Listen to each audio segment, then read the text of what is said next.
First, I want to thank Ambassador Konings for this opportunity to share some Finnish experiences with you. A few words about the bigger picture. As referred before, Finland will chair the Arctic Council after the United States 2017-19. Finland wants to highlight the Paris Climate Agreement and the 2030 Agenda for Sustainable Development. These agreements have major relevance to the Arctic, including our topic today, energy and environment. While the Arctic region is rich in energy sources, many remote communities are dependent on a single, often expensive, source of energy. The fourth Arctic Energy Summit to be held in Finland will address energy development in the Arctic.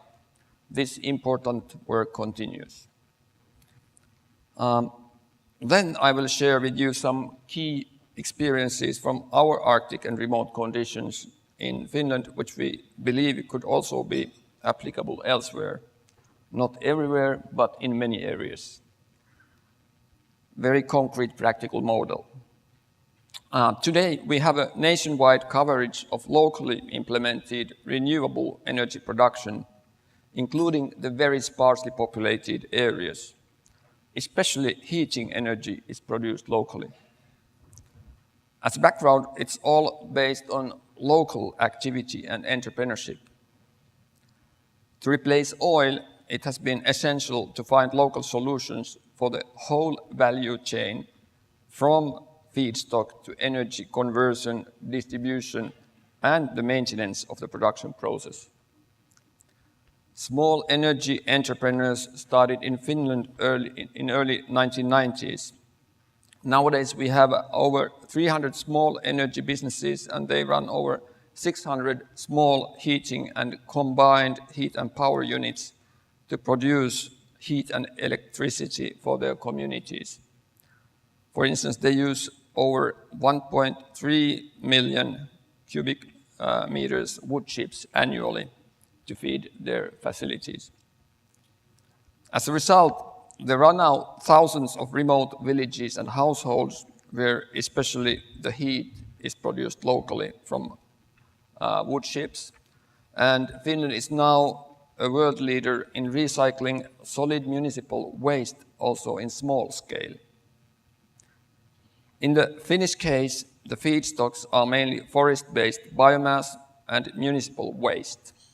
The forest-based biomass consists of stems from improvement cutting, regeneration cut residue, and stumps.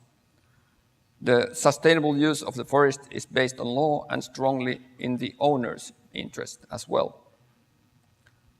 The procurement process, from harvesting and collecting to processing and logistics, is run by the forest owners or local entrepreneurs.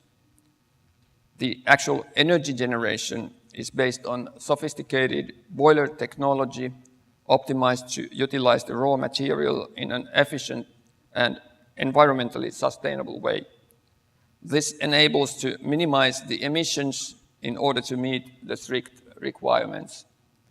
The ash is made into pellets and mainly returned to the forests to be used as a fertilizer.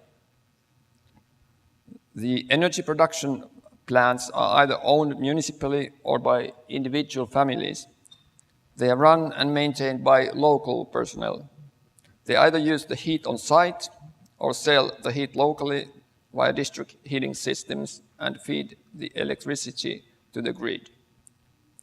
We believe that this sustainable model of using biomass, forest residue and waste in Arctic conditions can also be tailored to Arctic environments elsewhere. And to make it happen, we need to further encourage the R&D cooperation and create local partnerships. Here I also refer to Stephen Mooney. To conclude, the key idea is that these small businesses are always based on local activity and networking. The target has been and still is to replace oil. This means that small communities are circulating money in their community instead of paying it out.